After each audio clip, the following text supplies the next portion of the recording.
and welcome back to Lucky Loaders 15, where I'll be giving you my thoughts and feelings for tomorrow's horse racing action. Now, before we get stuck into them, I quickly just want to reflect on how our tips performed today. In the end, it hasn't been a great day here on my YouTube channel. We still do have one more selection to run tonight at Worcester. That's in the 7:30 where my nap runs there. That's Mulberry Hill, so fingers crossed we can end on a high there. But yeah, away from that, it's been a fairly disappointing day.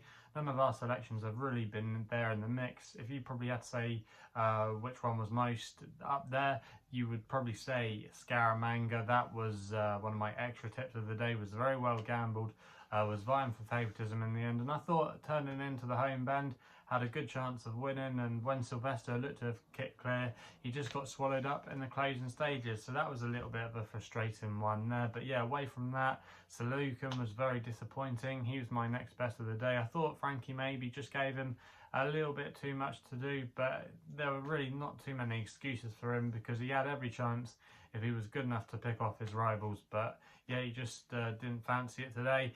Juan Elcano just never got into the race and just didn't have the gears to compete with the leaders there. He was my long shot of the day. And then Aristobulus, yeah, he was just very slow from the get-go. Luke Morris tried to get him back into contention, but he just had too much to do, and yeah, just never got into it. So yeah, a frustrating day with our selections on the opening day of the Ebor meeting at York, but fingers crossed, like I said, we can have a winner at Worcester to give us something to shout about. But yeah, it has been a frustrating day, but fingers crossed we can do a little bit better tomorrow. So I've got two tips from the second day of the Ebor Festival tomorrow at York, and also as well I've got a selection, one at Chepstow and one at York, and it's going to be Chepstow where we're heading to first tomorrow with an extra tip of the day. It runs in the 3:55 at Chepstow, and it's a horse called Iconic Night for Dara Keenan and Tony Carroll. Now, this horse at the time of recording was available at 9-1, and I'm going to recommend a 0.5 each way selection here.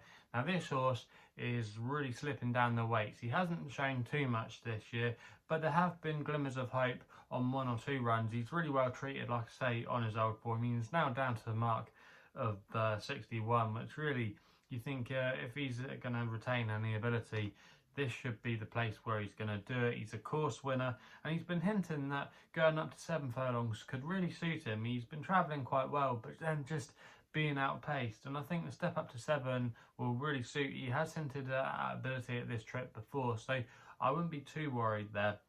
And he's going to have quite a lot of pace to take him into the race tomorrow. You're going to have Holdenhurst, that likes to go forward. He was an emphatic winner last time out, but he's been hit hard by the handicapper. You've got Diamond Cottage as well, so there could be quite a bit of pace for him. Iconic Night does need a bit of pace to take him into the race, and I think he's got a good chance. He's drawn in stall late as well towards that stand side rail. There's going to be, like I say, some pace around him, and I could just see him there travelling into the race really strongly. Dropped back into Class 6 company.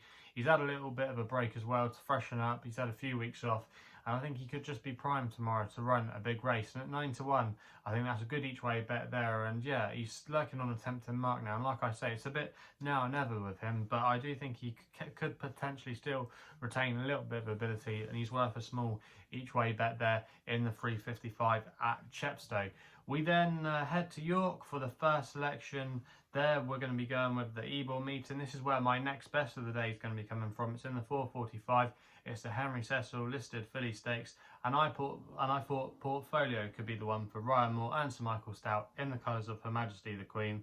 Now, last time we saw this horse, she ran in a listed race at Newmarket a couple of weeks ago. That was a really good effort there. There were some nice progressive types, and that race was won by Sabre Forest, who had been running previously in the Epsom Oaks. So you've got to think that was a good performance that day by Sabre Forest and Portfolio as well. But yeah, Portfolio come from a different angle. She hadn't been tried in those deeper waters before. She'd been progressing nicely through handicaps. She won at Leicester, she won at Newmarket, and the win at Newmarket actually worked out really well. That's produced a couple of subsequent winners, including Brunera, that's going to be re-opposing tomorrow. There was a winner in that, or there was a horse that went on to win at Glorious Goodwood in that race as well at Newmarket. So it looked strong form, and she's just progressing, and she could still be unexposed over this trip as well. It was her first crack at it, so yeah, she could still have a bit more to come. Also in her favour, she'll have the quick ground. The ground was drying out at York today, not any rain forecast really I can see in the weather forecast. So yeah, just a lot to like about the chances of portfolio. Currently available at 9-1 with SkyBet, who are offering 4 places in this race. I think it's a good each way bet. I still think there could be more to come. She gets a 3-year-old allowance. A lot of ticks in the box tomorrow for portfolio. We then go to my long shot of the day, which runs in a finale there at York in the 520. It's a fillies handicap, and I thought Agincourt here was a big price for Danny Tudhope and David O'Meara. Currently available at the time recording at 16-1 with SkyBet, who are offering 5 places. I'm going to recommend a 0.5 each way selection here. Now this horse has been campaigned in a higher level this season than handicaps. She was a rapid riser through the handicaps a couple of years ago, where she had some decent form at this track on quick ground, and she actually finished second in this race a couple of years ago. But ever since then, she's been campaigned at a higher level. She placed at Royal Ascot in a Group 2. She came second there that day behind Nazif.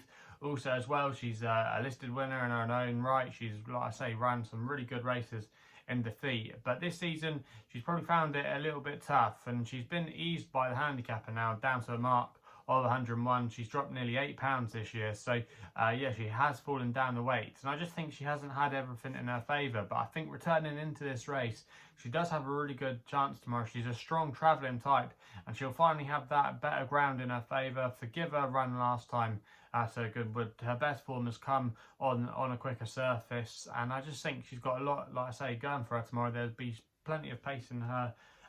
Plenty of pace in here to aim at as well. So yeah, I do think Agincourt has got a good chance in this race tomorrow, and is a good each way bet there, and fingers crossed she can get back to winning ways. We then go to the Racing League meeting at Windsor for the Nap, running in the 6:55 with a horse called Lord Neidin for Martin Dwyer and Alan King. Currently available at time recording at 9-2. I thought this horse should actually be a little bit short in the betting, and could even arguably be favourite. Was last seen running in one of the Racing League events at Newcastle last time out, when was a little bit unlucky in running that day and was staying on really strongly. Now that form has worked out quite well, because Charlie Hills' horse that finished in 3rd place that day has subsequently gone on to run a really good race, won at Lingfield last time out in one of the Racing League events, and some of the other horses in that race have subsequently gone and boosted the form, so it looks quite a good one for the grade. This horse as well is actually really lightly raced on the turf. Has only had 4 attempts, is a previous winner on the turf. Actually, if you go back to the penultimate start at Pontefract, this horse won on the turf, and I just think the race could set up really nicely tomorrow for this horse.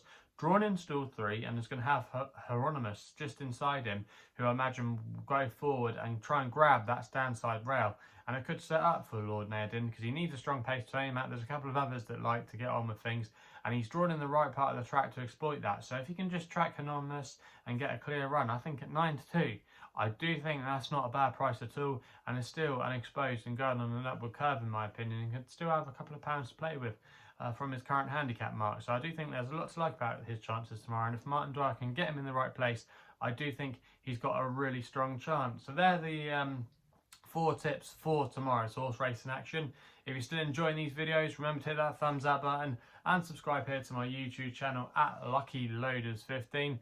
Also as well, if you want to follow me on social media, Twitter is the place to do so, where my handle is at Lucky Loader 15. And if you want to find out a little bit more about myself, my website is www.chrisloaderracing.co.uk. So please game responsibly. Hopefully we can have some winners for you tomorrow, and we'll be seeing you soon.